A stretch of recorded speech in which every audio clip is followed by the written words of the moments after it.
आज की वीडियो में हम स्टार्ट कर रहे हैं एक्सरसाइज 3.2 को और उसमें क्वेश्चन में जो भी कॉन्सेप्ट लगेंगे सबसे पहले उसको देख लेते हैं। तो क्वेश्चन में लगने वाले कॉन्सेप्ट की बात करें तो हमें सारे क्वाड्रेंट में ट्रिग्नोमेट्रिक रेशियो कैसा बिहेव करते हैं इसके बारे में जानना पड़ेगा। तो सबसे पहले समझे कि सारे क्वाड्रेंट में ट्रिग्नोमेट्रिक रेशियो किस बात के ऊपर डिपेंड करते हैं। तो नॉर्मली एक क्वाड्रेंट बने तो अगर यहाँ पे अगर हम 1 यूनिट की एक लाइन आर खींच ले, सपोज करें ये 1 यूनिट की है और ये एंगल बना रही है थीटा एक्स एक्सिस से। अब अगर इसके कंपोनेंट करें तो हमारे पास दो कंपोनेंट हो जाएंगे। सबसे पहला जो एक्स एक्सिस के ऊपर होगा वो वाला कंपोनेंट हो जाएगा, या तो हम कह सकते हैं वाई एक्सिस पे हो जाएगा, या समझने के लिए कि कैसे होगा अगर यहाँ पे एक राइट एंगल ट्रायंगल बने जैसे कि ये, और अगर इसका नाम दे ओ ए और इसे दे देते बी, तो हमने कहा था ओबी की वैल्यू 1 है, ये 1 यूनिट लिया था हमने। अगर ए बी की वैल्यू निकालनी है तो एंगल के हिसाब से ए बी अपोजिट साइड है, और ट्रिग्नोमेट्री के हिसाब से अगर हम साइन का रेशियो लेते तो ए बी अपॉन ओ बी ये आंसर आएगा। मतलब साइन थीटा बोले हम तो वो हो जाएगा A B upon O B. A B की वैल्यू तो पता नहीं है पर ओ बी की वैल्यू 1 है, तो साइन थीटा की वैल्यू ए बी हो गई, और ए बी इस एक्सिस के पैरेलल है इसलिए हम इसे एज साइन थीटा मान सकते हैं। मतलब थीटा के ऊपर डिपेंड करेगा कि वाई एक्सिस की क्या वैल्यू आ रही है। अगर एंगल थोड़ा सा कम कर दे यहां या भी इसे कम कर दे तो वाई एक्सिस की वैल्यू थोड़ी कम हो जाएगी, और अगर एंगल थोड़ा सा बढ़ा देंगे तो ये वाला पॉइंट अगर यहाँ पे आ जाता है तो वाई एक्सिस की वैल्यू बढ़ जाएगी। तो वाई एक्सिस की वैल्यू साइन थीटा के ऊपर डिपेंड कर रही है। ऐसे ही अगर हम कोस के लिए देखें तो कोस थीटा इक्वल टू हो जाएगा बेस अपॉन हाइपोटेन्यूस जो कि है 1। तो ओ ए मतलब जो एक्स एक्सिस है वो कोस थीटा हो जाएगा, और बस इसी के ऊपर डिपेंडेंट है सारे के सारे ट्रिग्नोमेट्रिक रेशियो। तो अगर हम एक्स एक्सिस को कोस थीटा माने और वाई एक्सिस को साइन थीटा के बराबर माने तो जो नेगेटिव वाई एक्सिस है वो हो जाएगा नेगेटिव साइन थीटा, और जो नेगेटिव एक्स एक्सिस है वो हो जाएगा नेगेटिव कोस थीटा। तो अब सारे क्वाड्रेंट की बात करें तो हमारे पास 4 क्वाड्रेंट है और 6 ट्रिग्नोमेट्रिक रेशियो है जो थीटा के ऊपर डिपेंड कर रहे हैं। तो फर्स्ट क्वाड्रेंट में देखें तो साइन थीटा पॉजिटिव है, क्योंकि कोई भी वैल्यू आएगी तो साइन थीटा इस वाले से नापा जाएगा, मतलब वाई एक्सिस से नापा जाएगा इसलिए पॉजिटिव आएगा। और जैसे ही साइन थीटा सेकंड क्वाड्रेंट में भी पॉजिटिव आएगा, ये पॉजिटिव है इस कारण से। या ऐसा कहें कि अगर थीटा की कोई भी वैल्यू हो तो साइन थीटा के हिसाब से देखें तो वो पॉजिटिव है फर्स्ट में, सेकंड में भी पॉजिटिव है, थर्ड में वो नेगेटिव हो जाएगी क्योंकि साइन थीटा थर्ड के लिए नेगेटिव है, और फोर्थ में भी नेगेटिव हो जाएगी। तो याद रखने के लिए सिंपली मान सकते हो साइन थीटा को y के बराबर, तो y जैसे किसी भी क्वाड्रेंट में जैसा बिहेव करता है वैसा ही साइन थीटा बिहेव करने वाला है। cos थीटा x के जैसा था तो x जैसा बिहेव करता है किसी भी क्वाड्रेंट में वैसे ही cos भी वहां पे बिहेव करेगा। जैसे cos फर्स्ट के लिए और फोर्थ के लिए दोनों के लिए पॉजिटिव होता है क्योंकि ये पॉजिटिव वैल्यू होती है, तो फर्स्ट में और फोर्थ में दोनों में पॉजिटिव हो जाएगा। बचे हुए दोनों क्वाड्रेंट सेकंड और थर्ड में ये नेगेटिव होगा क्योंकि ये माइनस कोस थीटा की वैल्यू होती है या माइनस एक्स की वैल्यू होती है।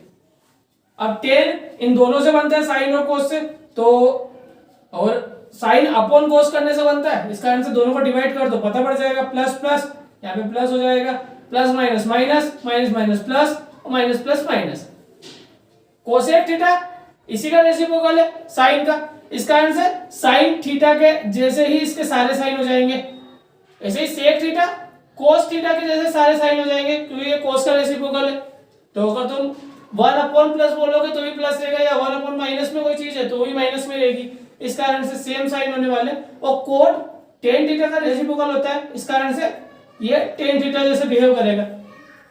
तो केवल समझने वाली बात इतनी सी है, अगर हम साइन और कोस का बिहेवियर समझ गए तो हम टेन का आसानी से निकाल लेंगे, और बचे हुए सब इनके रेसिप्रोकल है मतलब एज इट इज सेम है इनके, और साइन और कोस का बिहेवियर समझने में भी कोई प्रॉब्लम नहीं होना चाहिए, क्योंकि कंपोनेंट के थ्रू आए तो ये एक इसमें से एक्स एक्सिस और एक वाई एक्सिस की जगह ले चुका है, इस कारण से ये काफी इजी हो जाते हैं। अब क्वेश्चन से देखें, स्टार्ट करें एग्जांपल 6 से। एग्जांपल 6 में पूछा है if cos x equal to -3/5, जो हमने यहाँ पे नोट कर लिया, एंड x इन third quadrant, find the value of other 5 trigonometric function. तो अगर cos x की वैल्यू, मतलब x कोई एंगल है और ऐसा एंगल है कि अगर उसको रखने पे cos x की टोटल वैल्यू निकालने पे -3/5 मिल रहा है और थर्ड क्वाड्रेंट में मतलब इसमें है cos, तो बचे हुए जो भी ट्रिग्नोमेट्रिक फंक्शन है वो इसी एंगल पे, x एंगल पे क्या वैल्यू देंगे ये हमें बताना है। कहने का मतलब अगर ये इस तरीके से है और जो x एंगल है वो यहां से लेके टोटल यहां तक का है, ऐसा हमको दिया है, तो ये कितना भी हो सकता है। और नॉर्मली हम जानते हैं 180, तो 180 से ज्यादा कुछ भी ले सकते हो, मतलब जो भी इसकी रियल वैल्यू होगी वो, उस पे cos की वैल्यू हमें बता रखिए। और थर्ड क्वाड्रेंट में cos माइनस का होता है, इसका आंसर माइनस का साइन भी दिया है। और इस बात का ध्यान रखना है इसमें, क्योंकि बाकी सारा कुछ काफी इजी है, 10th क्लास जैसा है, बस साइन का ध्यान रखना है।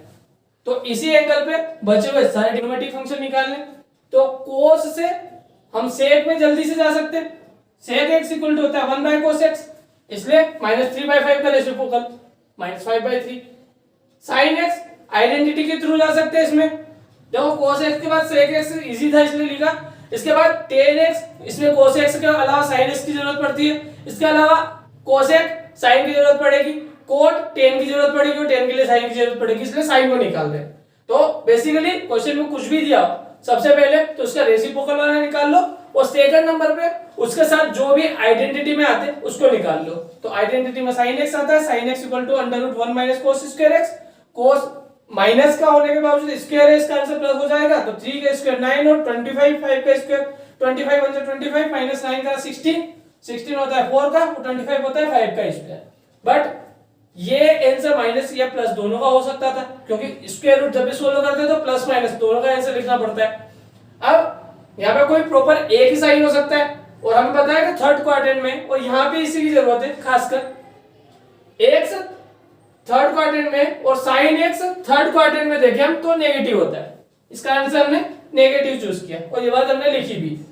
अब तो काफी इजी हो जाएगा, केवल जो कॉन्सेप्ट अभी तक हमने सीखा है वो यहाँ पे यूज हो रहा है और हर क्वेश्चन में बस एक लाइन में यूज होगा इस जैसे क्वेश्चन में। इसके बाद sin x निकल गया तो इसका रेसिप्रोकल निकल लिया cosec x, तो ये इसका रेसिप्रोकल कर दिया। इसके बाद tan x निकालना था तो sin x अपन cos x था, sin x निकल गया, डिवाइड किया 4/3 और उसके बाद इसका reciprocal cot x। Same example next example number 7 में इसमें cot x की वैल्यू -5/12 दी और x सेकंड क्वाड्रेंट में दिया है, तो सेकंड क्वाड्रेंट में अगर cot x की वैल्यू देखोगे तो वो tan थीटा के बराबर, मतलब tan थीटा सेकंड क्वाड्रेंट में माइनस का होता है, तो देखो माइनस का ही है, तो बस इसी बात का ध्यान रखना है। और cot x से इसका रेसिप्रोकल देखें तो tan x आसानी से निकाल सकते हैं रेसिप्रोकल करके। इसके बाद इसके साथ जो आइडेंटिटी में आता है जो कि है cosec x, तो उसको निकाल लेते, तो कैलकुलेशन किया उसकी वैल्यू निकाली, प्लस माइनस में आएगी वापस से। cosec x की बात हो रही है और क्वाड्रेंट है सेकंड, तो cosec x सेकंड क्वाड्रेंट में sin थीटा के जैसे बिहेव करेगा और sin थीटा सेकंड क्वाड्रेंट में प्लस का, y एक्सिस इसलिए प्लस का, तो हमने प्लस का चूज कर लिया। अब cosec x निकल गया तो sin आराम से निकल जाएगा। अब sec और cos x दोनों चीजों निकालना है, एक कोई सा भी निकालेंगे दूसरा निकल जाएगा, तो या तो sin x के साथ आइडेंटिटी लगा दे या tan x वाली आइडेंटिटी लगा दे तो sec x निकल जाएगा, या नॉर्मली डिवाइड करके देख लिया tan x by sin x करा तो sin अपॉन cos का sin कट गया, अपॉन का cos बच गया, मतलब 1/cos को sec x बोलते, तो ये इजीली निकल जाएगा। और उसके बाद cos x की वैल्यू निकाल दी, इसका रेसिप्रोकल। अब देखें एक्सरसाइज में इसके जैसे क्वेश्चन, तो एक्सरसाइज 3.2 में क्वेश्चन नंबर 1 से लेकर 5 तक ऐसे ही क्वेश्चन है। दिया है find the value of the other 5 trigonometric function in exercise 1 to 5, 1 से 5 तक सारे क्वेश्चन में बचे हुए पांचों ट्रिग्नोमेट्रिक फंक्शन की वैल्यू निकालनी है। और हमने केवल एक क्वेश्चन किया है क्योंकि काफी ज्यादा एक जैसा क्वेश्चन है, इसमें कोई भी ऐसी अलग चीज नहीं है जो तुमको परेशान कर सके। फिर भी अगर कोई क्वेश्चन में लगता है परेशानी हो रही है, आंसर नहीं आ रहा है, वो करके देख रहे हो, फिर भी प्रॉब्लम हो रही है, कंफ्यूजन है, तो कमेंट सेक्शन में लिखना है उस क्वेश्चन को, उसके लिए अलग से वीडियो बना देंगे। तो अभी तो हम क्वेश्चन नंबर 1 तक कर रहे हैं, बचे हुए सारे क्वेश्चन मतलब बचे हुए क्वेश्चन नंबर 5 तक तुमको खुद से करना है। तो इसमें क्वेश्चन नंबर फर्स्ट में दिया है cos x equal to -1/2 minus cos x दो क्वाड्रेंट में रहता है, ओरिजिनल क्वाड्रेंट बताया कि वो थर्ड क्वाड्रेंट में। तो सबसे पहले तो इसका रेसिप्रोकल करके sec x की वैल्यू निकाल ली, इसके साथ आइडेंटिटी में आता है sin x, तो वैल्यू रख के उसकी वैल्यू निकाल ली। वापस से वही बात, प्लस और माइनस दोनों का आंसर आएगा। ध्यान रखना जब भी स्क्वायर रूट आए और स्क्वायर सोल्व कर रहे हो, साइन कोस या किसी की भी वैल्यू की बात कर रहे हो, तो हमेशा प्लस माइनस का आंसर आएगा ही आएगा।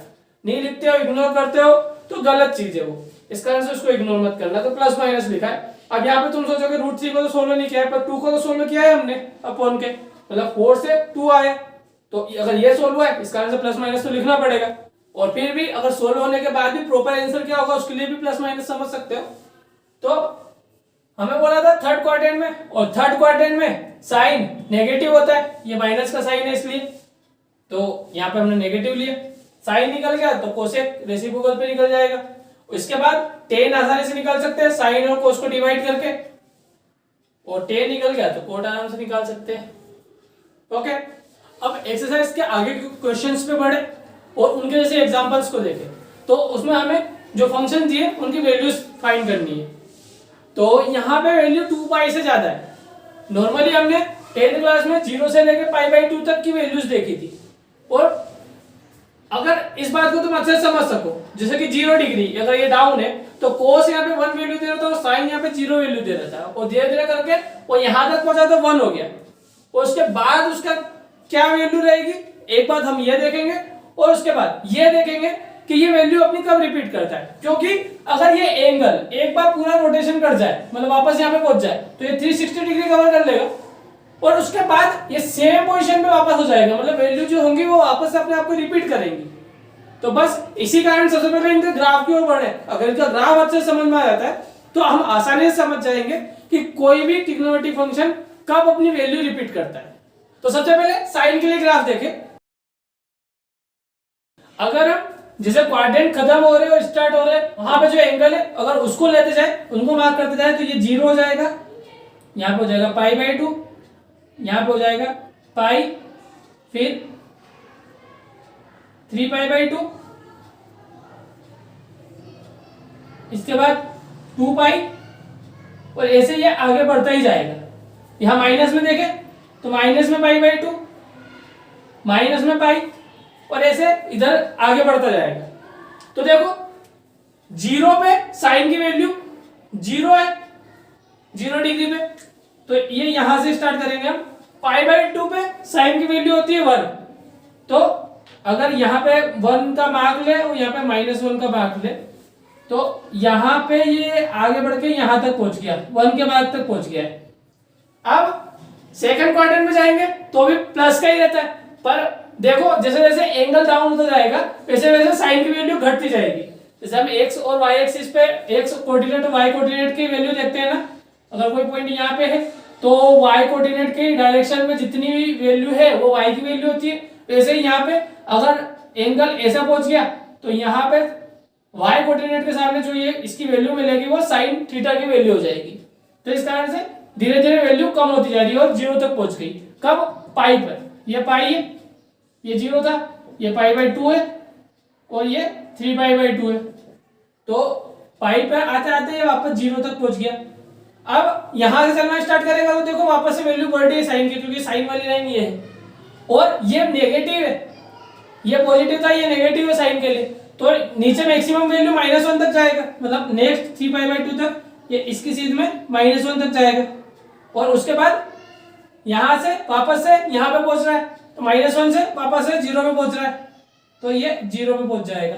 ठीक है, तो ये अपनी वैल्यू 2 पाई के बाद वापस से रिपीट करेगा, यहां पे पहुंचने के बाद वापस वैल्यू रिपीट होगी इसकी। नॉर्मली देखोगे तुम तो यहां पे ये 2 बार वैल्यू दे रहा है 0, पर 0 इस वाले 0 के बाद ये वैल्यू रिपीट नहीं कर रहा था, यहाँ पे पॉजिटिव दे रहा था और 0 के बाद नेगेटिव दे रहा है।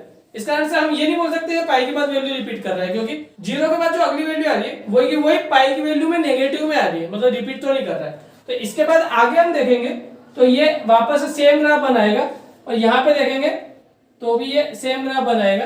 तो हम कह सकते हैं कि साइन 2 पाई पे अपनी वैल्यू रिपीट करता है। अगर कोस के लिए देखें तो कोस 0 डिग्री पे पूरी वैल्यू देता है 1, उसके बाद 90 तक जाते जाते ये 0 देता है। तो अगर 0 पे देखे कोस के लिए तो वो देगा 1, और 90 पे जाके वो देता है वैल्यू 0। आगे 90 से वापस से पाई तक जाएगा तो 1 देगा, बट ये माइनस का कोस है तो यहाँ पे माइनस की वैल्यू मिलेगी, और इसका आंसर ये माइनस का 1 वैल्यू देगा, मतलब इस पाई की डायरेक्शन में ये माइनस का 1 ये वैल्यू देगा। और आगे फिर बढ़ेंगे तो ये 0 हो जाएगा, तो 3π/2 तक 0, फिर वापस आगे बढ़े तो ये वापस 1 तक पहुंच गया, तो ये पॉजिटिव 1 तक पहुंच गया, और ऐसे ये अपनी वैल्यू को रिपीट करता जाएगा। तो यहाँ पे भी वैल्यू तो 2 बार 0 दे रहा है, पर एक बार 0 के बाद माइनस की वैल्यू आ रही है और एक बार 0 के बाद प्लस की वैल्यू आ रही है। तो इस कारण से हम इसे भी पाई पे वैल्यू रिपीट कर रहा है ऐसा नहीं कह सकते, ये 2π पे वैल्यू रिपीट कर रहा है, क्योंकि देखो 0 पे यहां से जो ग्राफ बन रहा है 2π के बाद भी सेम ग्राफ बनना स्टार्ट हो जाएगा। अब 10 के लिए देखें, 10 0 डिग्री पे अपनी वैल्यू 0 देते हैं, मतलब यहीं से स्टार्ट होगा, और जब 10 90 पे पहुंचता है मतलब π/2 पे पहुंचता है तब उसकी वैल्यू होती है इंफिनिटी। तो इसकी वैल्यू धीरे धीरे बढ़ना स्टार्ट करी और इंफिनिटी तक चलेगी π/2 तक पहुंचते हैं, ठीक है ना। अब इसके बाद देखें तो सेकंड क्वाड्रेंट में पहुंच जाते हैं, और सेकंड क्वाड्रेंट में 10 माइनस की वैल्यू देता है, तो स्टार्ट कहां से था वो इंफिनिटी से, पर सेकंड क्वाड्रेंट में पहुंचते वो माइनस का हो गया, इसलिए माइनस इंफिनिटी हो गया। तो अब यहां से माइनस इंफिनिटी से स्टार्ट हो रहा है वो, और यहां तक पहुंचते पाई तक पहुंचते वापस से वो वैल्यू 0 दे देगा। जैसे यहाँ पे 0 थी तो ये वापस से यहाँ पे वैल्यू 0 हो जाएगी उसकी, तो माइनस इंफिनिटी से बढ़ना स्टार्ट करी और पाई तक पहुंचते वापस से उसने अपनी वैल्यू 0 कर दी। अब यहां से 3π/2 तक पहुंचेगा तो वापस से वो इंफिनिटी तक जाएगा, और थर्ड क्वाड्रेंट में 10 है प्लस का तो प्लस के इंफिनिटी तक जाएगा। अब यहां से वापस से 0 की ओर जा रहा है जब 3π/2 से 2π तक जाएंगे तो, और फोर्थ क्वाड्रेंट में 10 माइनस का, इस कारण से यहाँ पे फिर माइनस का साइन आ जाएगा। तो इंफिनिटी से स्टार्ट हुआ था और फोर्थ क्वाड्रेंट माइनस का, इसलिए माइनस इंफिनिटी से धीरे धीरे वापस 0 तक, और ऐसे ही यहाँ पे देखेंगे तो यहाँ पे भी चीजें रिपीट होंगी।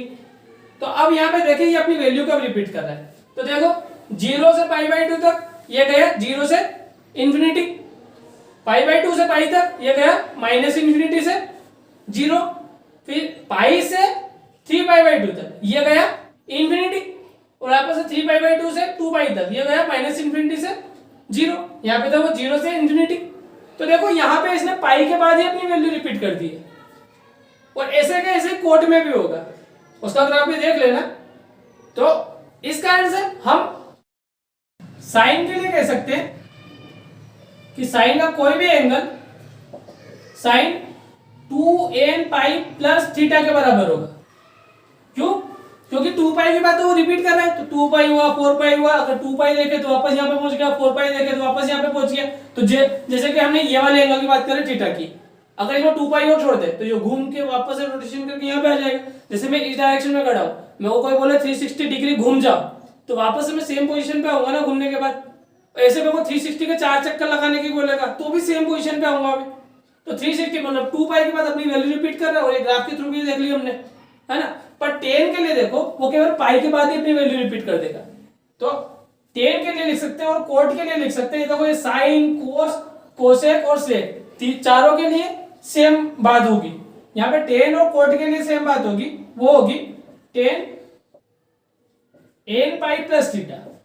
जैसे कि अगर थीटा पे उसकी वैल्यू 1 आ रही है तो पाई प्लस थीटा बोलेंगे ना तो भी उसकी वैल्यू 1 होगी। ऐसे 3π प्लस थीटा बोलेंगे तो भी वैल्यू उसकी 1 होगी, पर ऐसा साइन के लिए नहीं होगा। यहाँ पे 2π प्लस करके देखना पड़ेगा। तो इस बात का ध्यान रखना क्वेश्चंस में, तो आसानी से चीजें समझ में आ जाएगी। अब चलते हैं क्वेश्चंस की ओर और लेते हैं एग्जांपल नंबर 8 को। एग्जांपल नंबर 8 में हमसे पूछा है sin 31π/3 की वैल्यू क्या है। तो हम जानते हैं कि हम sin 2nπ प्लस थीटा को sin थीटा भी लिख सकते हैं। तो सबसे पहले तो यहाँ पे 2nπ बाहर निकाल दे, तो हमने 3 से डिवाइड कर दिया, 3 10 जा 30 होता है, इसका आंसर 10π और बचा 1π, तो 1π/3। तो देखो sin 2nπ plus theta equal to sin theta हो जाएगा। इसका आंसर ये sine 10 pi plus pi by 3, sine pi by 3 हो गया, और साइन पाई बाई 3 की वैल्यू है √3/2। ठीक है ना, ये वाला इजी। अब माइनस वाला देखें तो माइनस वाले में हम इसका जस्ट उल्टा यूज कर रहे हैं। हम cos थीटा को cos 2an पाई प्लस थीटा भी बोल सकते हैं। तो देखो यहाँ पे -1710 डिग्री था, ये काफी ज्यादा बड़ा है और हमें इसको 360 के अंदर लाना है। तो 360 का मल्टीपल ढूंढा हमने, मतलब 2 पाई का मल्टीपल ढूंढा जो n की वैल्यू है, तो हमको मिला 1800 जो 360 का मल्टीपल होता है। तो हम इसे cos थीटा को यहाँ आगे 2n पाई लिख सकते हैं, इसलिए हमने आगे 1800 लिख दिया। यहाँ पे प्लस थीटा की वैल्यू -1710 था, तो ये सेम वैसे वैसे लिख दिया। अब इसको सोल्व किया तो 90 आया और cos 90 की वैल्यू होती 0। ये काफी इजी हो गया। ऐसा ही sin 765 सेम इस तरीके से इसको हम sin 720 प्लस 45 लिख सकते हैं। और 720 क्यों सोचा, क्योंकि ये 360 का मल्टीपल है और इसी पे अपनी वैल्यू रिपीट करता है, इसलिए देखना ही पड़ेगा। 180 पे रिपीट नहीं करता, इसलिए 180 का मल्टीपल मत देखना, 360 का देखना, साइन के लिए, कोस के लिए, कोसेक के लिए और सेक के लिए, है ना। अब इसको हम साइन थीटा भी लिख सकते हैं और उसकी वैल्यू आ गई। क्वेश्चन नंबर 7 में कोसेक था, 360 पे रिपीट करता है, तो यहाँ पे वापस से ढूंढा कि 360 का मल्टीपल कौन सा है, तो इसके जस्ट पास में आ रहा है 1440।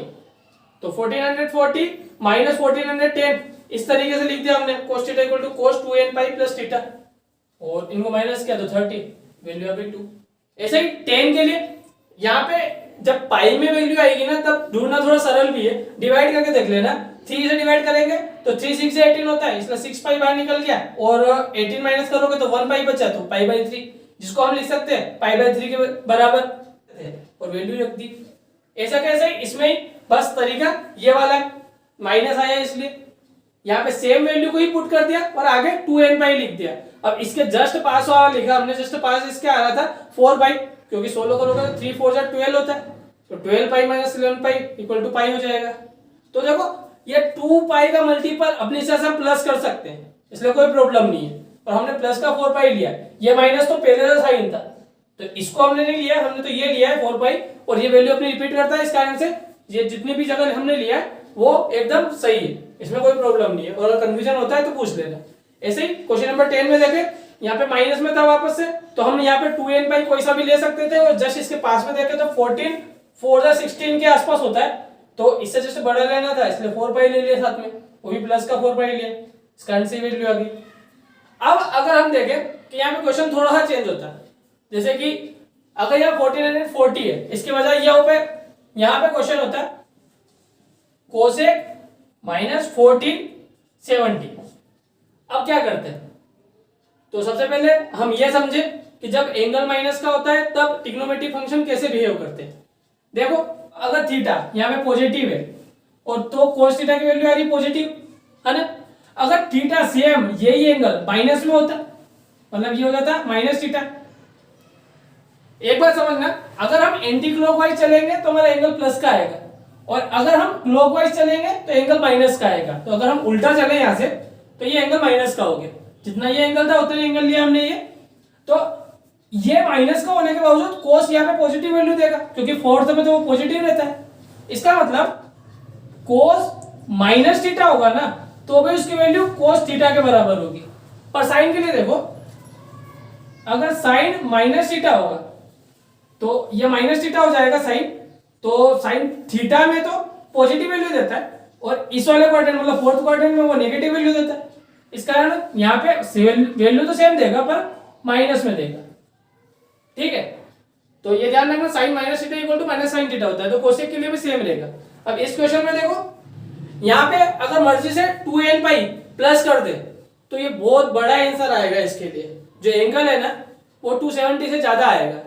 इस कारण से सबसे पहले तो हम इस चीज का यूज करेंगे, इसको हम कह सकते हैं माइनस का कोसेक 1470, फिर इसको लिख सकते हैं हम माइनस का कोसेक, इसको बोल सकते हैं 1440 प्लस 30, इसके बाद आंसर हो जाएगा माइनस कोसेक 30, फिर कोसेक 30 की वैल्यू रख देंगे और माइनस में आंसर आ जाएगा। तो ये अंतर थोड़ा समझना, अगर 90 से ज्यादा का एंगल आ रहा है यहाँ पे तो फिर तो माइनस बाहर निकाल देना। यहाँ पे ये प्रॉब्लम नहीं आ रही थी 90 से ज्यादा की, यहाँ पे अगर हम माइनस बाहर निकालते तो 90 से ज्यादा की प्रॉब्लम आती, इस कारण से हमने इसको ऐसे किया। और यहाँ पे अगर ऐसे ही करते तो 90 से ज्यादा एंगल आ जाता, चाहे तो करके देखना, अच्छे समझ में आ जाएगी। ओके।